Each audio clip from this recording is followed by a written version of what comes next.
Today I'm going to show you how to install the Ionic Gladiator on this 2019 new body style Ram 1500. Now this is going to be the same installation whether you have the bright or the black model. Let's go ahead and get started. So now we are underneath the truck on our driver's side, and this is going to be our first set of studs. We're right by our front tire. Now we have our truck up on a lift. You certainly don't need a lift to do this installation, but we wanted to make sure you could see everything that we're doing. So the first thing that you need to do is, if you haven't had running boards on your truck before, these studs are actually going to be painted whatever color your truck is. Ours in this instance is red. You can see the tip is still red. We've already gone ahead and cleaned ours off, but you will need to do that before you start your installation. I would recommend a die out of a tap and die set, and that's going to be an M8 by 1.25. Once you've cleaned those off, you want to take one of your serrated flange nuts that come in the kit and just thread those on to each stud. Make sure they thread on nice and easily, and then you can start your installation. Now our first bracket on our driver's side is going to be L-shaped. It's going to have two tabs coming off of it. We want to make sure those tabs are facing towards the center of the truck. On one of them you're going to have two holes of similar sizes. That's going to be where our bracket is going to attach to our truck. On the other side there's going to be two different size holes. That is where our board is going to attach to our bracket. So we can set our bracket over our studs. Of the three here, we're going to use the two on our left side that are lined up almost right on top of each other. And then in your kit, you're going to get flat washers to go over the studs, and then serrated flange nuts. We're just going to leave these loose for right now. We're going to snug them up a little bit, but not fully tighten them down, because we still want to have a little bit of adjustment in this bracket until we get our board on. So now our center bracket is going to look a little bit different. It's still going to have that L shape, but the part that's actually going to attach to our truck is going to be more triangular, and it's going to fit over our right stud and our center stud at the top. Again, we're going to use flat washers on each of those studs, and then a serrated flange nut.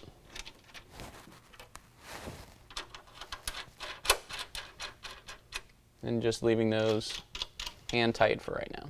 Now if we follow our rocker panel down to our last set of studs, it's going to be right by our rear tire. It's going to look exactly the same as our first set of studs. Our bracket, however, is going to be the opposite. Our tabs now are going to face towards the center, and then we're going to fit that right over our studs with our washers and our serrated flange nuts.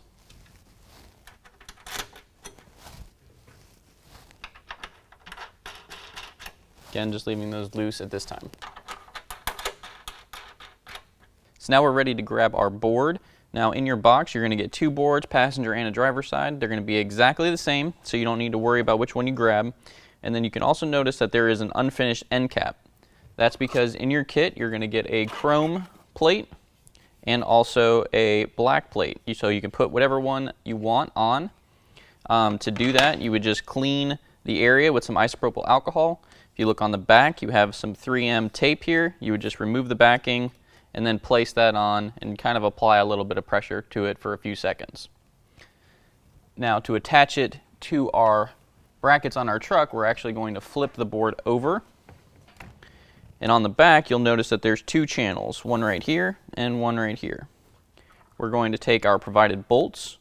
We're going to do 3 in each channel. We're just going to slide those in.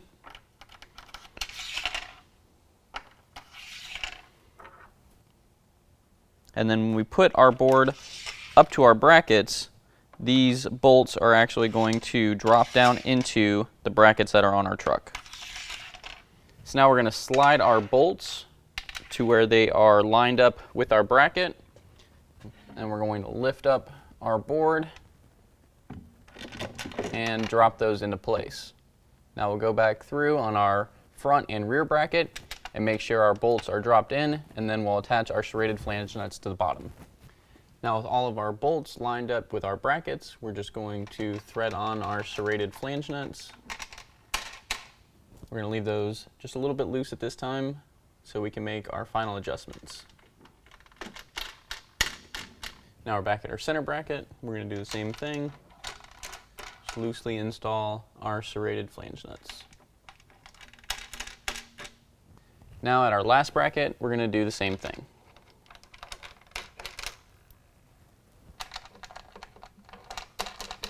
Now with all of these loosely installed, we should be able to slide our board back and forth. What you want to do at this point is go out to the front and center your board along your cab.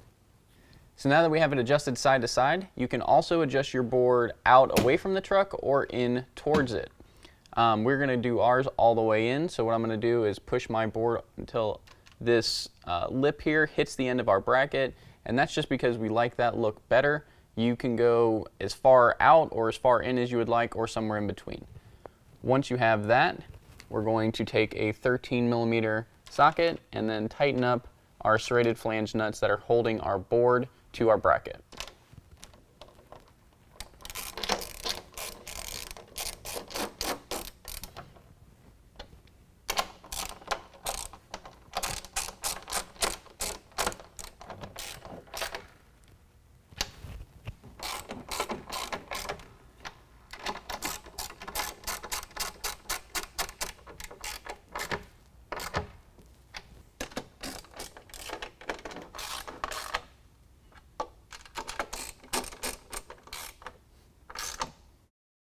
Now again, starting at our first bracket, we're going to tighten our bracket to our truck. That's going to be a 13mm, and on these we don't want to go super tight, we just want to snug them up. We don't want to accidentally damage these studs that are in our frame.